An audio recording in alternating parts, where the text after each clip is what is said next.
Hi all, welcome to my channel. இன்றைக்கி இந்த வீடியோவில் நம்ம என்ன பார்க்க போகிறோன்னா ஒரு ஸ்வீட் ரெசிபி தான் பார்க்க போகிறோம். இது செய்கிறது ரொம்ப சுலபமும் கூட. நிறையா வீட்டு கல்யாண பந்தியில் இந்த டெசர்ட் இருக்கும். நீங்களும் மறக்காமல் ட்ரை பண்ணி பார்க்கலாம். இதை எடுத்து நம்ம சாப்பிட்டோம்னா அப்படியே வெளியே சாஃப்டாகவும் உள்ளே நல்லா க்ரன்ச்சியாகவும் இருக்கும்.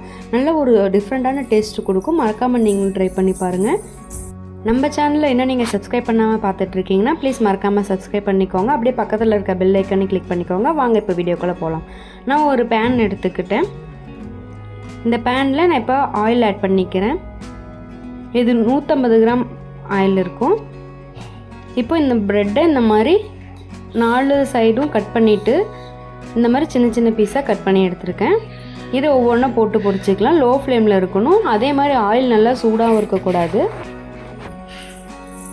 போட்ட உடனே இது கலர் சேஞ்ச் ஆகிடும். ஒரு 2 மினிட்ஸ் தான் ஆகும்.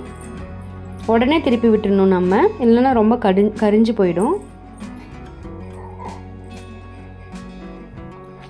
நீங்கள் ஆயிலுக்கு பதிலாக நெய் கூட யூஸ் பண்ணிக்கலாம். இன்னும் கொஞ்சம் டேஸ்ட்டு சூப்பராக இருக்கும் நெய் யூஸ் பண்ணி பண்ணும்போது. கரிஞ்சிடாமல் பார்த்துக்கோங்க. 2 மினிட்ஸ் தான் ஆகும் இந்த ப்ரெட்டு குக் ஆகிறதுக்கு. அவ்வளோதான், எடுத்துடலாம். இதே மாதிரி கட் பண்ணி வச்சுருக்க எல்லா ப்ரெட்டையும் நம்ம பொரிச்சு எடுத்துக்கலாம். இப்போ வேறு ஒரு பேனில் நான் 1/2 லிட்ரு பால் எடுத்திருக்கேன். தண்ணி சேர்க்காத பால். இது லைட்டாக பொங்கி வரட்டும். அது வரலும் காய்ச்சிக்குவோம் இந்த பால் நல்லா.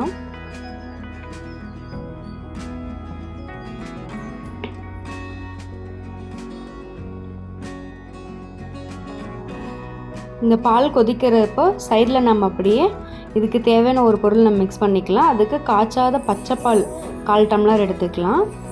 அதில் நான் 2 tablespoon custard powder add பண்ணியிருக்கேன். இந்த கஸ்டர்ட் பவுடர் எல்லா சூப்பர் மார்க்கெட்லேயும் கிடைக்கும். இது நல்லா கட்டிகள் எதுவும் இல்லாத மாதிரி கலந்து எடுத்து வச்சுக்கலாம் ஒரு சைட்.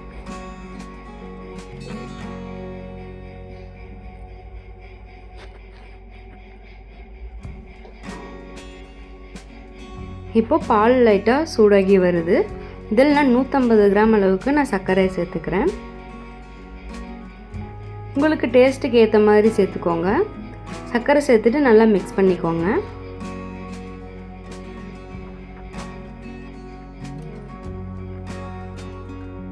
சர்க்கரை எல்லாம் நல்லா மிக்ஸ் ஆகி வரணும். இந்த ஸ்டேஜில் நான் 2 ஏலக்காவை இந்த மாதிரி இடித்து சேர்த்துக்கிறேன்.